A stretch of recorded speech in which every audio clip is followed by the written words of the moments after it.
আসসালামু আলাইকুম রহমতুল্লাহি ওবরকাতুহ।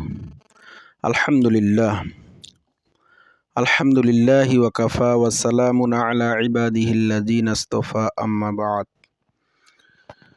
আজকের আলোচনার বিষয় হলো আমাদের দেশে লামাযাহাবী সম্প্রদায়ের মানুষগুলো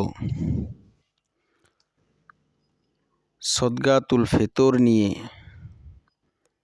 বিভিন্ন মতানৈক্য করতেছে।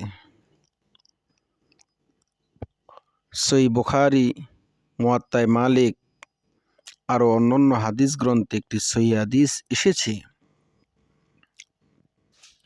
সহিহ হাদিসটি হলো নবী পাক সাল্লাল্লাহু আলাইহি ওয়াসাল্লাম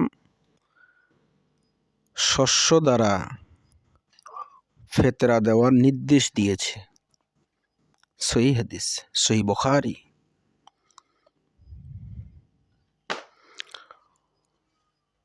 ফুকায়ে কেরাম ওনারা ইজতিহাদ করেছে, ইজতিহাদ করে তারা মাসআলা বের করেছে। ইমাম আবু হানিফা আরও অনেক ইমাম।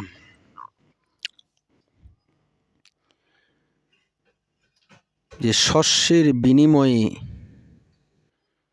টাকা দিয়ে ফিতরা আদায় করলেও ফিতরার হক আদায় হয়ে যাবে। ইমামরা ইজতিহাদ করেছেন, একজন গরিব মানুষের ঘরে যদি সকলেই খাদ্য দেয় তাহলে তার ঘরে অনেক খাদ্য জমা হয়ে যাবে, কিন্তু তার তো আরও অন্যান্য প্রয়োজনও আছে, অন্যান্য চাহিদা অনেক আছে। কাপড় চোপড় কিনতে হবে এবং সেমাই চিনি কিনতে হবে, আরও অনেক রকমের চাহিদা। তাহলে সেই চাহিদাগুলোকে কিভাবে পূরণ করবে? ইমামগণ ইজতিহাদ করে বের করেছে, তাদেরকে যদি টাকা দেওয়া হয় তাহলে তারা সেই টাকা দিয়ে তাদের ইচ্ছামতো চাহিদা পূরণ করবে।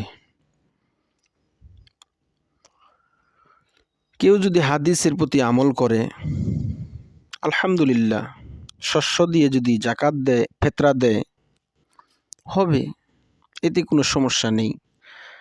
আর কেউ যদি শস্যের বিনিময়ে টাকা দেয় তাও তাদের ফিতরা আদায় হয়ে যাবে। এখানে মতানৈক্য করার কোনো দরকার নেই, উম্মার মধ্যে ফাটল ধরার কোনো দরকার নেই। আমরা ইনশাআল্লাহ হাদিসের প্রতি আমল করব, ফুকায়ে কেরাম ইজতিহাদ করে যে মাসআলা বের করেছে সেটার প্রতিও আমল করব। আল্লাহ তাআলা আমাদেরকে বুঝে আমলে জিন্দেগি গঠন করার তৌফিক দান করুক। ওয়া আখিরি দাওয়ানা আনিল হামদুলিল্লাহি রাব্বিল আলামিন।